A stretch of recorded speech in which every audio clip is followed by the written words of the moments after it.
At some point in your life, some well-meaning adult looked you in the eye and gave you advice. Real, confident, no hesitation advice. And you believed them because why wouldn't you? They seemed so sure. The problem is, a disturbing amount of the things people have been told as absolute truth, passed down like sacred wisdom, printed in health magazines, repeated by doctors, parents, gym bros, and motivational posters, is just wrong. Not sort of wrong. Scientifically, peer-reviewed, repeatedly tested wrong. So today, we're going through the popular advice that science has officially dragged into the trash.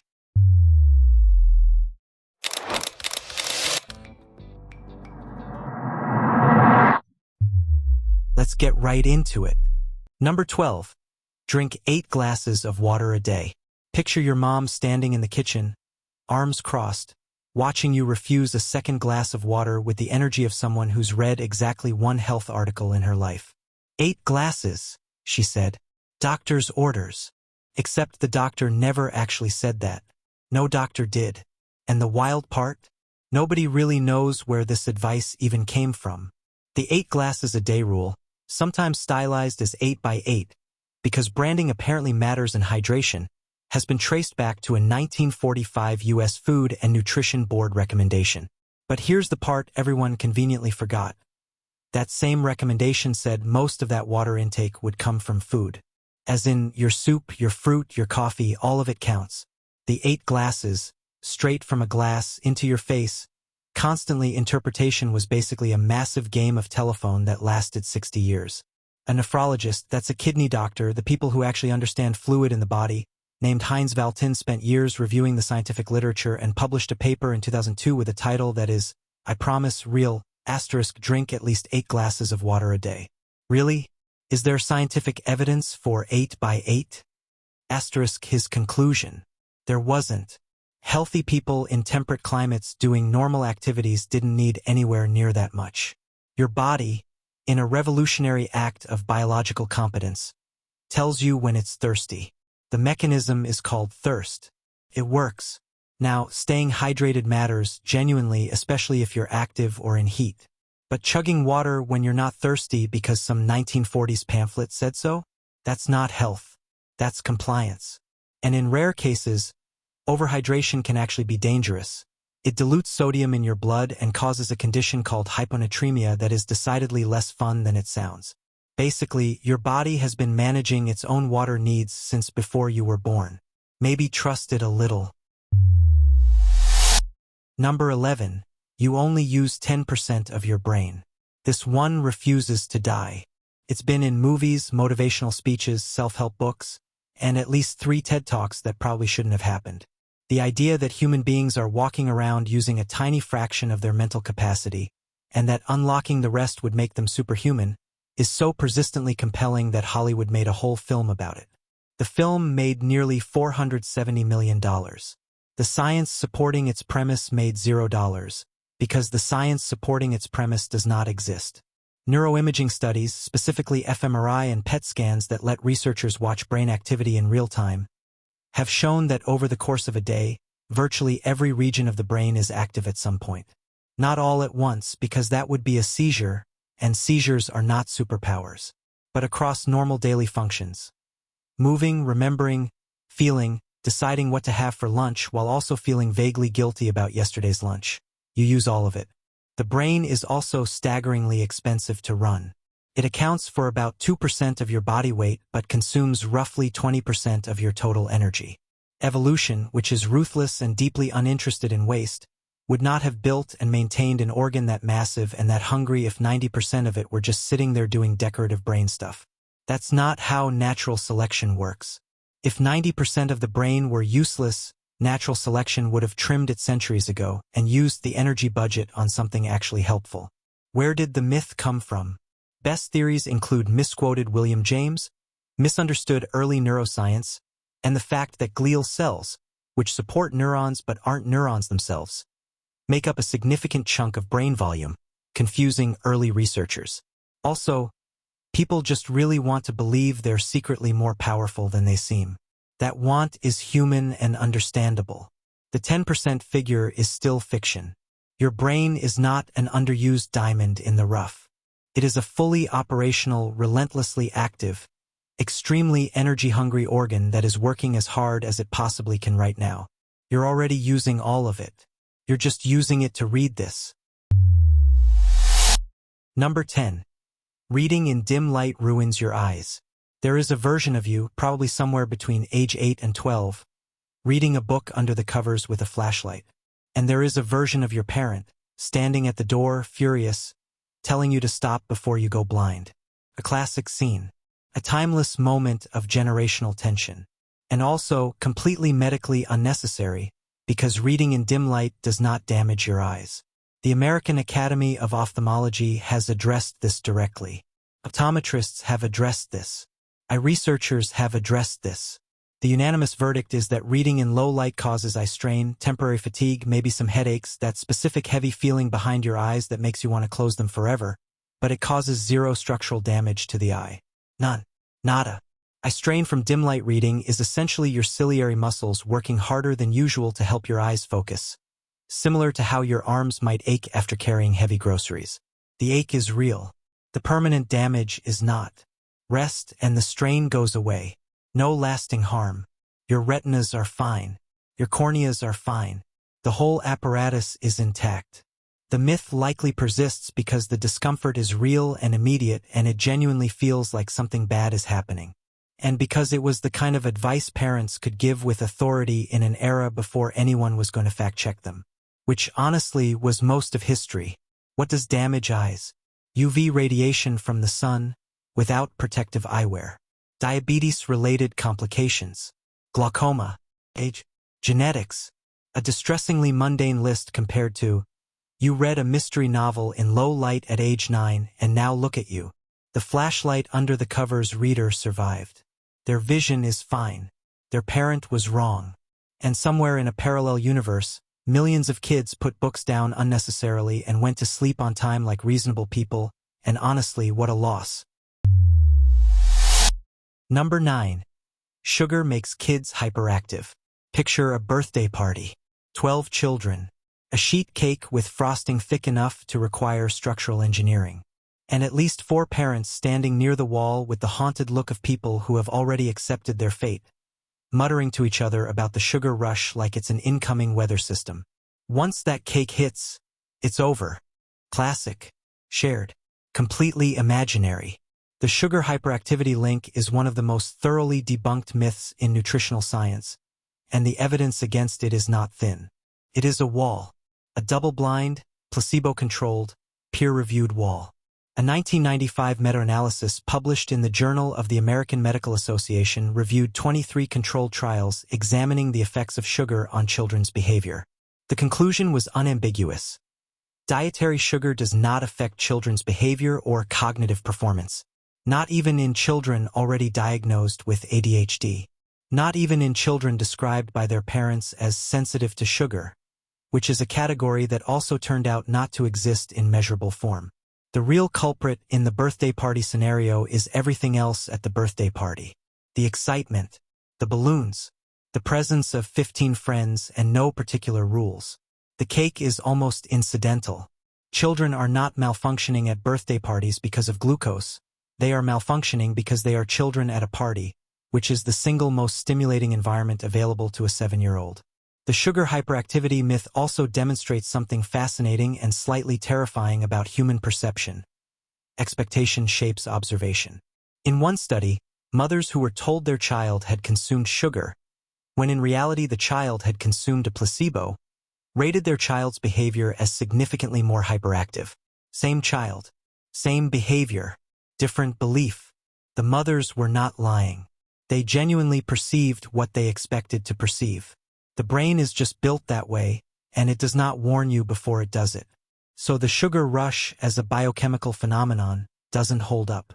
What does hold up is that sugar has plenty of actual problems: dental decay, blood sugar spikes, links to metabolic issues with consistent overconsumption. A whole legitimate list. It just doesn't make kids bounce off walls. The walls manage that on their own. Number 8. You should wait an hour after eating before swimming. The logic always sounded almost reasonable. You eat. Blood goes to your stomach for digestion. Blood is no longer available to your muscles. You cramp in the water. You die. Case closed. Sit on the towel for an hour, no exceptions. Except none of that chain of events actually happens. Not in any medically documented way. Not once. Yes, digestion does direct more blood flow to the gastrointestinal tract after a meal. That part is real.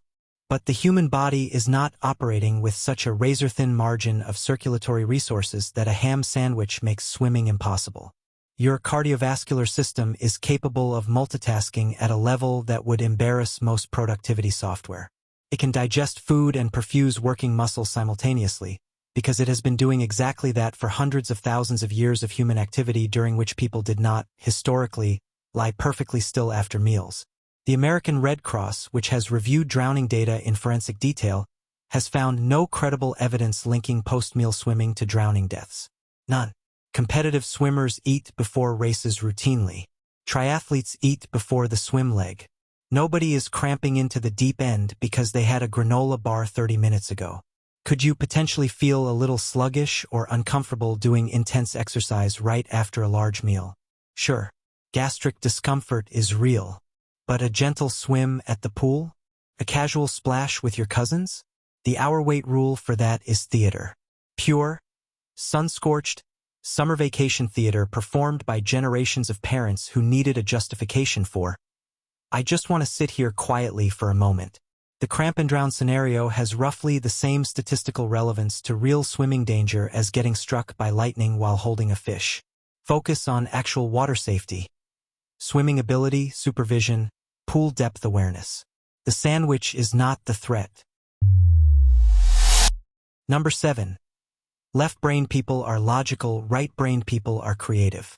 Somewhere out there, someone has used this to explain themselves at a dinner party. Oh, I'm just a right-brained person. I can't help it, I'm creative, not analytical. And everyone nodded.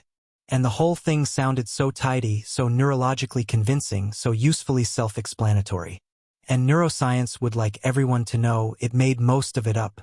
The left brain/right brain personality theory, the idea that logical, analytical people operate primarily from the left hemisphere while artistic, intuitive people live mostly in the right, became a cultural phenomenon starting in the 1960s and 70s, partly off the back of Nobel Prize-winning split-brain research by Roger Sperry. The research itself was real and important. What people did with it afterward was considerably more creative than the right hemisphere was getting credit for. A 2013 study from the University of Utah scanned the brains of over 1,000 people and looked for evidence that individuals consistently show stronger activity or connectivity in one hemisphere over the other. They found none. People did not sort neatly into left-brained and right-brained categories. Both hemispheres were active across virtually all participants for virtually all tasks. Language does tend to lateralize slightly to the left in most people. Spatial processing leans a bit right. But these are tendencies at the neurological level, not personality types, not creative profiles, not a sorting hat for human character. The real architecture of the brain is not a two-room house with logic in one room and art in the other. It's an almost incomprehensibly interconnected network where creative thinking and analytical thinking recruit overlapping regions, collaborate constantly, and cannot be meaningfully assigned separate zip codes. A poet uses memory systems, language networks, and emotional processing simultaneously. A mathematician uses spatial reasoning, pattern recognition, and, frequently, genuine creative intuition. None of that fits neatly on a hemisphere. The left/right brain myth is persistent because it makes people feel understood and gives them a tidy excuse for their weaknesses. Which is exactly the kind of thing a right-brained person would say. Or a left-brained person. Because the distinction, biologically speaking, is doing almost no work. Number 6. Cracking your knuckles causes arthritis. There is a version of this that played out in almost every household in recorded history. You crack your knuckles. An adult in the room physically winces. They tell you, with the gravity of someone delivering a medical diagnosis, that you are going to have arthritis by the time you're 40. You crack them again because you are a child and that is what children do, and the adult leaves the room in defeat. Here is the thing. That adult was wrong. Demonstrably, entertainingly, decades of evidence wrong. The noise from cracking knuckles comes from cavitation. the rapid collapse of gas bubbles that form in the synovial fluid surrounding your joints when the joint space is suddenly expanded. It's a pressure phenomenon, not a destruction event. Nothing is grinding. Nothing is breaking. No cartilage is being sacrificed. The sound is dramatic. The damage is non-existent. The evidence against the arthritis claim is not just theoretical. There is a man named Donald Unger who cracked the knuckles on his left hand every day for 60 years, while deliberately not cracking the knuckles on his right hand, as a control group of one for science. At the end of 6 decades, he had no arthritis in either hand. He published his findings. He won an IG Nobel Prize for it in 2009, which is the award given for research that makes you laugh and then think. His acceptance speech reportedly included a pointed message to his mother, who had warned him about arthritis as a child. Larger studies have confirmed it. A 1990 study in the journal Arthritis and Rheumatism examined habitual knuckle crackers over time and found no increased rate of arthritis compared to non-crackers. What they did find in frequent long-term crackers was some mild hand swelling and slightly reduced grip strength, which is worth knowing, but is considerably less dramatic than the arthritis narrative everyone's been selling. So the knuckle-cracking arthritis pipeline is fiction. The sound is annoying to people nearby, and that annoyance is legitimate and valid, and you should probably read the room. But your joints are fine. Donald Unger spent 60 years proving it. Show some respect. Number 5. You should drink alcohol to warm up in the cold. Picture every movie set in the Alps, the tundra, or a log cabin during a blizzard. Someone stumbles in from the cold, half frozen, and immediately gets handed a glass of brandy or whiskey. They drink. They shudder. Color returns to their cheeks. All is well. The fire crackles. It's a whole thing. It is also physiologically backwards in a way that could genuinely kill someone. Alcohol causes peripheral vasodilation, meaning it makes the blood vessels near your skin widen. When that happens, warm blood from your core rushes outward to the skin's surface. This produces the sensation of warmth. Feels unmistakably like you are warming up. Your cheeks flush. Your fingers tingle. The cold feels less unbearable. And the entire time your core body temperature is quietly dropping because you've just redirected your body's heat from the inside, where the organs that need to stay warm live, to the outside where it immediately dissipates into the freezing air around you. In hypothermia situations, this is not a minor inconvenience. It accelerates the exact process you're trying to stop. The alcohol convinces your nervous system that everything is fine while your internal temperature continues to fall.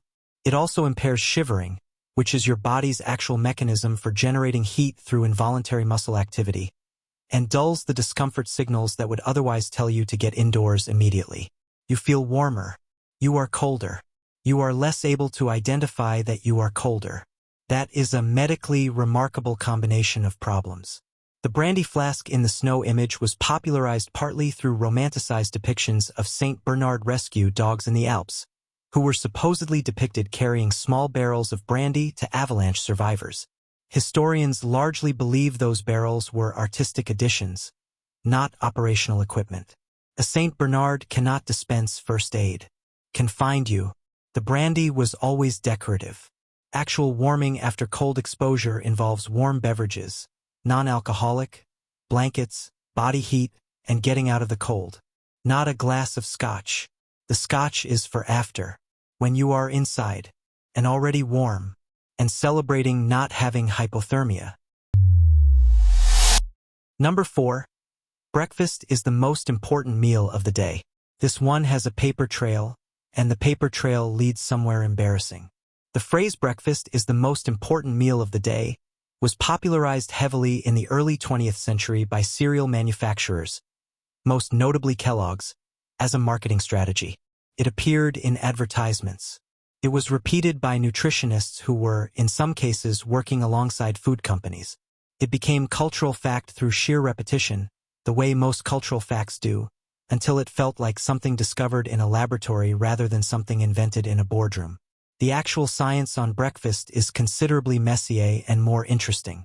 Intermittent fasting research, which involves, structurally, skipping breakfast, has shown real metabolic benefits for some people, including improved insulin sensitivity and weight management outcomes.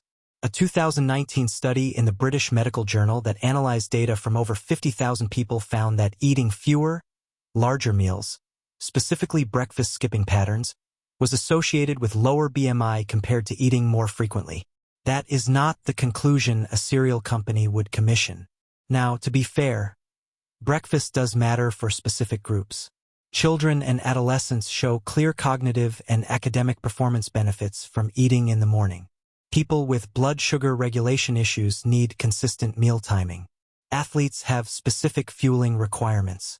For these populations, breakfast is legitimately important. But as a universal, non-negotiable applies to all humans' law of nutrition? No, the evidence doesn't support it. What matters far more than meal timing is overall diet quality, total caloric intake appropriate to your needs, and metabolic factors specific to you as an individual. The time of day you eat your first meal is, for most healthy adults, considerably less critical than what that meal actually is. The most important meal of the day is the one that makes your particular body function well, which is a much harder sentence to put on a cereal box, which is probably why they went with the other version. Number 3. Cold weather gives you a cold. Go outside with wet hair and you'll catch a cold. Stay out in the rain long enough and you'll get sick. Don't wear your coat and your immune system will personally file a complaint. These are the rules. Generations of parents have enforced them. They are also, at the level of basic virology, completely incorrect. Colds are caused by viruses. Rhinoviruses, primarily. You catch a cold by coming into contact with a cold virus, through airborne droplets, contaminated surfaces, or touching your face after contact with an infected person. Cold air does not generate viruses. Rain does not generate viruses. A wet head on a winter morning does not lower your immune defenses in any clinically measurable way. The weather is not conspiring against your respiratory tract. The reason this myth has legs, very persistent, very convincing legs, is that cold and flu season happens to overlap with cold weather months. So people get sick in winter, they were also cold in winter, and the brain does what the brain does. It connects the two dots and draws a causal arrow between them with total confidence. Correlation becomes causation before anyone asks a follow-up question. What actually increases winter illness rates? People spending more time indoors in enclosed spaces with recycled air. Reduced ventilation. Closer proximity to other people who are also carrying viruses. Lower humidity drying out nasal passages and making them slightly more vulnerable to viral entry. Vitamin D levels dropping with reduced sunlight exposure. All of those are real contributing factors. None of them are, it was raining and you didn't have an umbrella. Wear the coat because it's cold outside and you'd like to be comfortable. Not because the alternative is a week of sneezing. Those are different problems with different solutions, and your immune system deserves to be understood on its own terms. Number 2. You can sweat out toxins. The word toxins is doing a lot of heavy lifting in the wellness industry and it would appreciate a break. Every juice cleanse, sauna session, and sweat lodge experience sold on the premise of releasing toxins shares one foundational problem. It never specifies what the toxins are, because if it did, you would quickly discover that the answer is essentially nothing. The vague, unspecified nature of the toxin in question is not an accident. It's load-bearing vagueness. The moment you name the toxin, someone can check whether sweating actually removes it, and the answer is almost universally no. Your body removes genuine metabolic waste through specific, dedicated systems. The liver filters blood and processes compounds for excretion. The kidneys filter waste from blood and expel it through urine. The digestive system handles everything else. These systems are running continuously, every hour of every day, without any assistance from a hot yoga class or a $12 green juice. They are extraordinarily good at their jobs. They have been doing this job for your entire life without a single day off. Sweat exists primarily to regulate body temperature.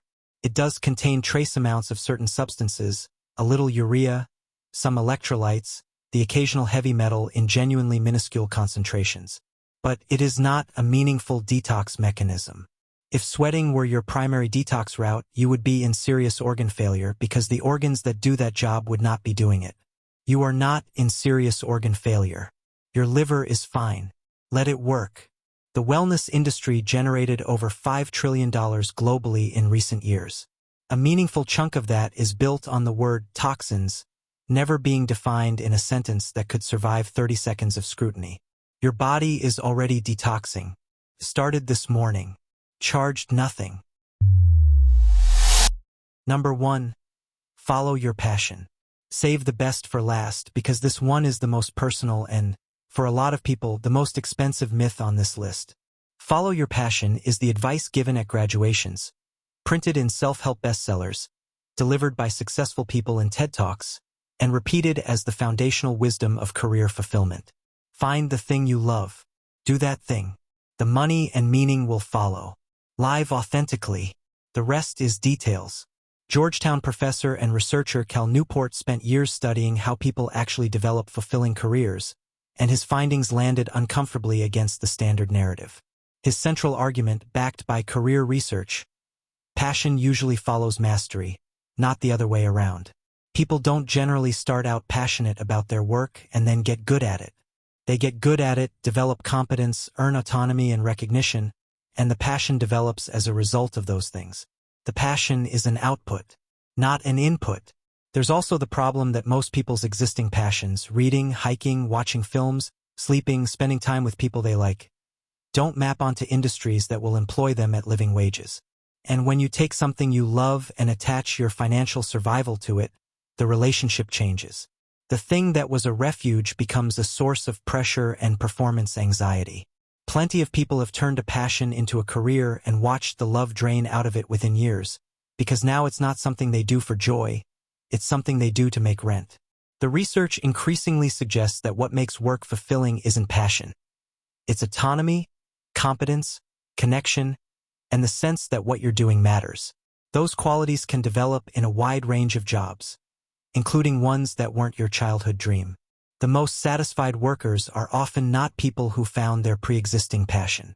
They're people who got genuinely skilled at something useful and let the meaning grow from that.